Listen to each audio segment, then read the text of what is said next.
And the Finn line with Rupe, Hintz, Granlund, and Rantanen, that was really carrying them guys in the first 2 rounds. I actually did a line-by-line breakdown before the series because a lot of people said Dallas had more depth. And I'm like, well, more depth in the regular season, but not in the playoffs. And I care about recent, not what happened in October, November for me when I do my analysis. And I thought Edmonton's depth would be better, and it's proven to be better. And Dallas just, they can't score, right? Like even Rantanen has 17 points in 5 games, guys. The rest of the playoffs, like he's done very little. In the last 7 games, he has no goals and 3 assists. That is pretty lopsided, to say the least. You don't get to where the Oilers are, which frankly, making it look easy no matter who they play. Their 3 opponents that they've played have been very good defensive teams, had lots of reasons that they could have been shut down, but they're talking about that depth. Like RNH looks like, the best version of himself at times. Corey Perry is a consistent threat. Like they just have had some really great performances from guys beyond the guys we usually talk about. Corey Perry might be older than all of us.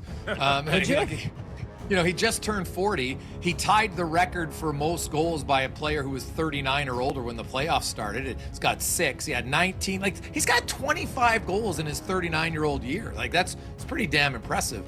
Nugent Hopkins, Stu Skinner, I thought said it great. He goes, I think Nugent Hopkins in this series the best hockey's ever played.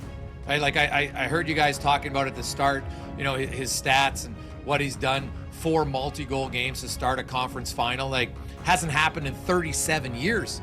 Like not even McDavid or Draisaitl, who have been out of this world in their playoffs, have done that. So like Nugent Hopkins' play on the Corey Perry goal last night was sublime. That was like Corey Perry just had to stand there. Like I might not have gotten the position as quick as Perry, but I can put my stick on the ice. I might have been able to redirect that one in. Like it was an unreal play by Nugent Hopkins.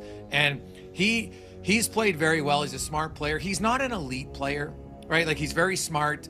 He can play penalty kill. He can play the power play. He's never been a great 5-on-5 player, but he's incredibly smart, and he'll sacrifice points in the regular season to be better defensively. And I think that's a good thing on this team. But right now, he's playing great. And like Draisaitl's having an unreal playoffs, and so is McDavid.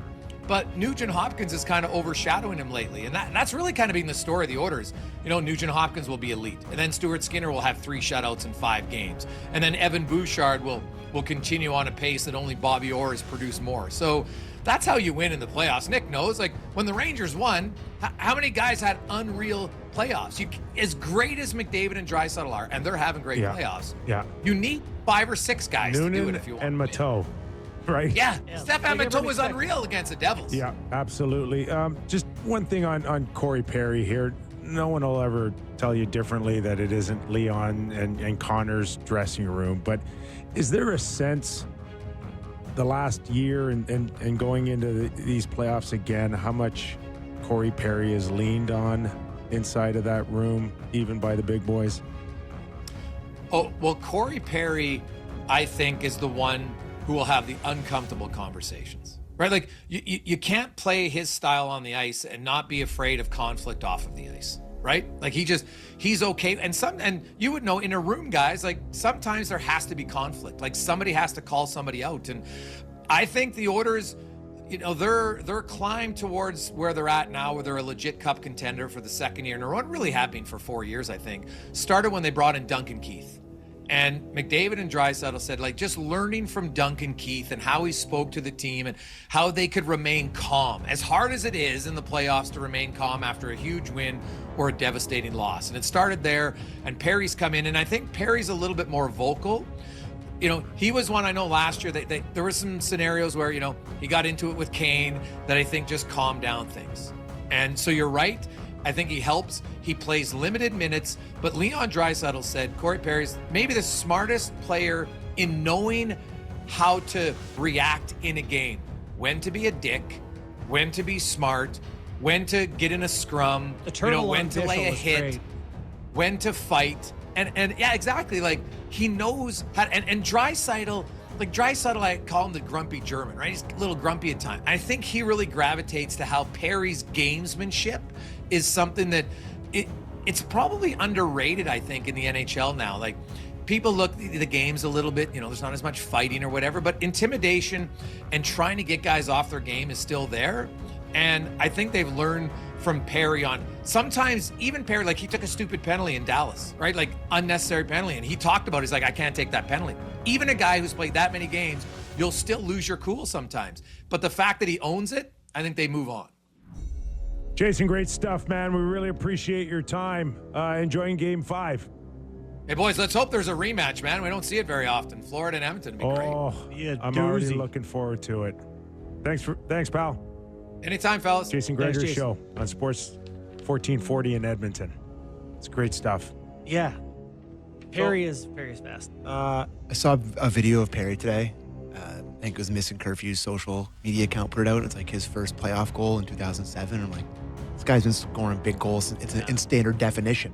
Like the can was like, this looks like 100 years ago. You know, though, I think he hit on something important there that is key for dressing rooms is having someone willing to have these hard conversations. Because you look at McKinnon. We know McKinnon, you know, the jokes about the chickpea pasta. Like immediately guys were like, God, he's challenging everyone. You know, McDavid, we saw the dig in clip. You know, he's not afraid to give it to the guys a little if he expects more. Perry will too. Mark Stone is a guy for Vegas, I think, who's notorious for his competitiveness. Yeah. I think neat rooms need that. Oh, you got. And obviously, I'm talking about the Leafs here because I'm not sure they've had it. You gotta. Everybody has to hold each other some way, shape, or form accountable. Yeah. Even if it's a dress code, whatever that means, whatever it is, you cannot take your guard down in a dressing room full of 20 guys every day that you're with them. Sometimes more than your family, right? And you got to stay on your toes. And some days it can be tough on some guys. Yeah. And because they get leaned on a little bit more than others, but it is absolutely imperative in a dressing room. Yeah, that makes a lot of sense Do to you me. think? I know we're gonna do. Dude, we're good. Let her rip. You think a guy like Brad Marchand looks at Corey Perry and goes, "Thank you. You're 40. I'm a spring chicken at 37. Yeah. I still need to prove to everybody I am very worthy of being a good player, an important player.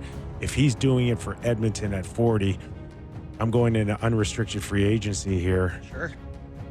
You know, yeah, I think Perry is the outlier, but if you're Marchand, your pedigree, you can make the claim that you'll be able to do that too. Also, I don't think Perry's game was ever built on being fast.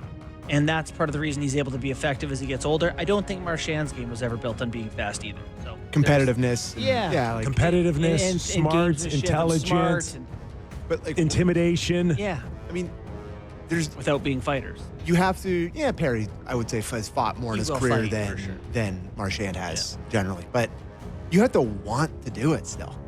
That's right? a big Like, part of it. A lot of these older guys, like when You're- Ryan Reeves came here to Toronto,